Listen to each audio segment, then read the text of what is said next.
having said that, it does feel like you guys a quiet day today, and maybe we're just all exhausted from all the news last week. I'm already thinking about the inflation print that we get here in the U.S. later in the week, Stephen. Yeah, I mean, hey, look, if ever we think that we're over talking about central banks, there's something else comes up, and we're looking at a PCE, of course, later this week as well. We did have some PMIs out earlier today for the US showing a slight slowdown, but still in expansion territory. So the next focus will be core PCE. I've also been interested in the steady climb in the tech and AI stocks as well. For all those valuation concerns, you have a market that's shaking it off, along with all the worries along with it. Yep, and also if you take a look at the divergence of the different sectors, for example, we were talking earlier about how you had net short future positioning within the S&P, with the S&P mini futures, right? And you can see also on the Russell, on the other hand, you have super solid positioning for that. And I should point out the Russell's down 0.3%, outperforming mid caps, guys. Very interesting when you take a look at that market. The VIX, though, going nowhere as we head into these closing bells here. There you go. We're looking at a VIX at 15. Nothing to write home about, as Carroll was just saying. The S&P, we're settling out here, but closing out by about 0.3% around the highs of the session. The Nasdaq up by 0.1, and the Dow up by 0.1%. Carroll. All right, so maybe this will excite you a little bit more. If I look at the S&P 500, most names in the index are actually higher today. 363 to the upside, 138 losing ground, and Sonali, 2 unchanged. I want to look at some of the sectors as well, what's been moving under the surface. We, of course, had very little red today on a green day. We've had healthcare, communication services, and information technology lower on the day. But we did have a firm bid in energy and consumer discretionary. These have been laggards on the year generally. But, of course, resuming that bid now, real estate as well, utilities. These have become the real rotation trades of the moment, Carol. Yeah, I'm already thinking Christmas with that chart. That's the only thing I can do when I look at the colors there. All right, let's go to some of the individual. It's just around the corner. I know. I was like, you want to shop right now, don't you? Is that what's happening in your brain? I kind of do. All right, let's get to some of the individual gainers. Tesla, guys, check it out. It's the #1 gainer in the S&P 500, top in also the Nasdaq 100, one of the biggest gainers there. So up 5% in the trade. Shares reaching their highest level in about 2 months. Barclays coming out, analysts saying that they expect third quarter deliveries to top consensus estimates, which could drive continued stock strength. So we definitely saw outperformance in Tesla today. Intel, I'm sure you guys have talked about it. I know we did. It's a top gainer in the Nasdaq 100. Apollo Global Management said to be offering a multi-billion-dollar investment in Intel, according to those familiar.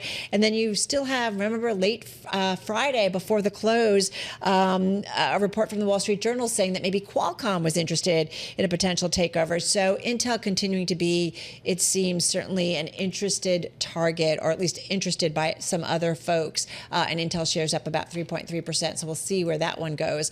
And here's for something a little bit different. It's a biotech, Biohaven, up about 14%. It's a $4.2 billion market cap. It's experimental drugs slowing the progress of a rare nerve disease in a study, which the company will use to seek U.S. approval later this year. So, Stephen, we saw investors moving into that one. Yeah, we did. And look, hey, I've got the flip side of your Intel story. I've got Qualcomm for you as well. Shares down 1.7%, 1.75% there at the close. So obviously the fact that Apollo's getting interested in Intel means that if you're thinking about what Qualcomm might do, investors shying away a little bit from that one. Looking at the comments from Melius analyst Ben Wrightsey's there talking about acquiring Intel would be a mouthful for Qualcomm, and Qualcomm made a living as a fabulous chip innovator with a pretty simple story. So this would be moving into a much more complex world if they were to move in on Intel. Of course, antitrust concerns around that deal as well, which is something that should be very interesting to keep a focus on. Elsewhere, I'm looking at General Motors as well. Shares there down 1.7% at the close. We had seen Bernstein cut the recommendation on the automaker market from outperform. I'll get there in the end, saying the data suggests there could be rising earnings. For all of us. We're all mundane. We're mundane hard it's like today. 10 o'clock where he's from right now. Yeah, exactly. Right. Yeah, I've been awake for about 3 days. We'll figure it out eventually.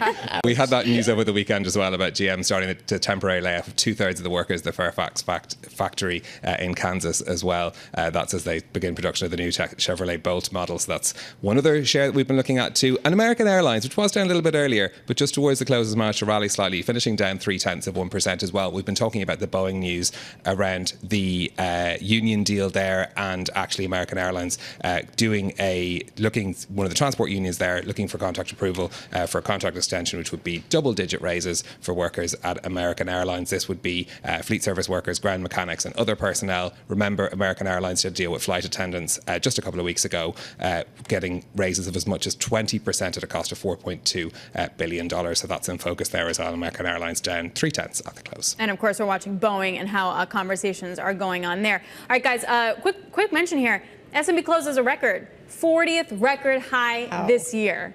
Let's say it again. 40th record high this year. Stunning. Absolutely no news. It's just for me. It's just for you. Yeah. I was actually looking. I was like, when was the FTSE's last record high? Because it feels like this is not something that you would talk about every day, Stephen Carroll. I mean, the thing is that I'm practically gone to bed by the time the FTSE closes. But yeah, look, incredible. The FTSE was not having a great year. It has had a better few months now since the election. But yeah, it's true that we're a bit far away from those 40 records. Yeah, just a little bit. All right, we were looking at the bond market there. It's just worth touching on really quickly. Not a lot happened, but that curve continues to steepen, guys. It was really about the front end. Now maybe it's about the back end selling off a little bit, and we get $183 billion worth of supply coming on over the next 3 days. So that'll be interesting to see the takedown, but that's gone pretty well so far.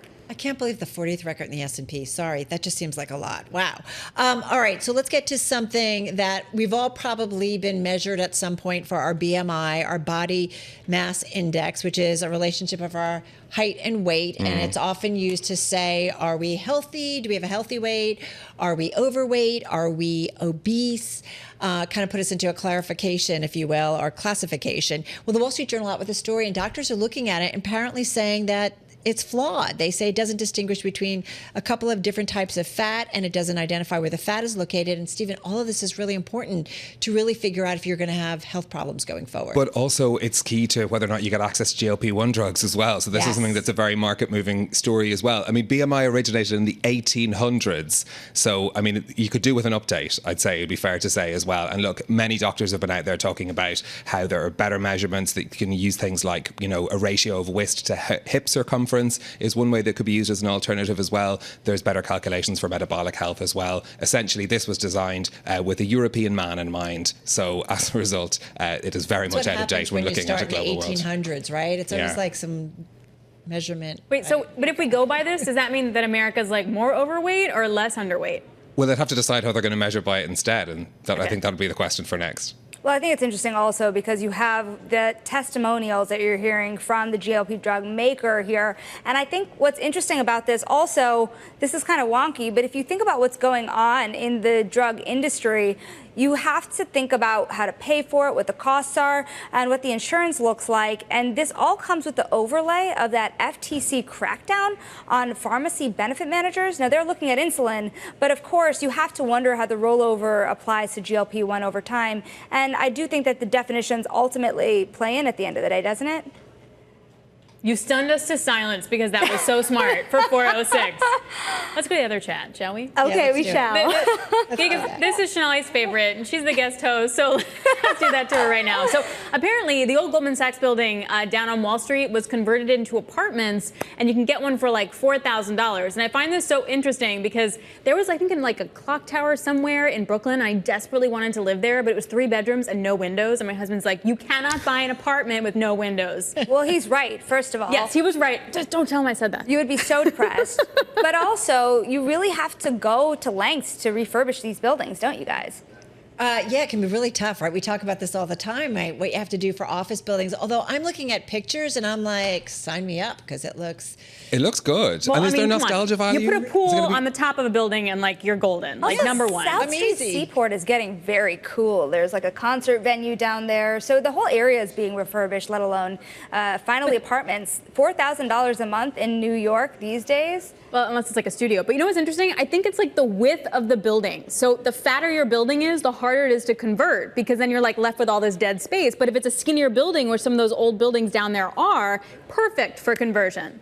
like, what do you do with the trading floor, right? Like, you know, we talk about open concept, love it, but that's really open concept. That's your gym. And your, you know, lounge concierge baby stroller thingamajig. Sounds like you're interested. Sounds like you're interested. All right, guys, that is a wrap. Our cross-platform coverage, radio, TV, YouTube, Bloomberg Originals, we call it the closing bell. We will see you again, same time, same place tomorrow.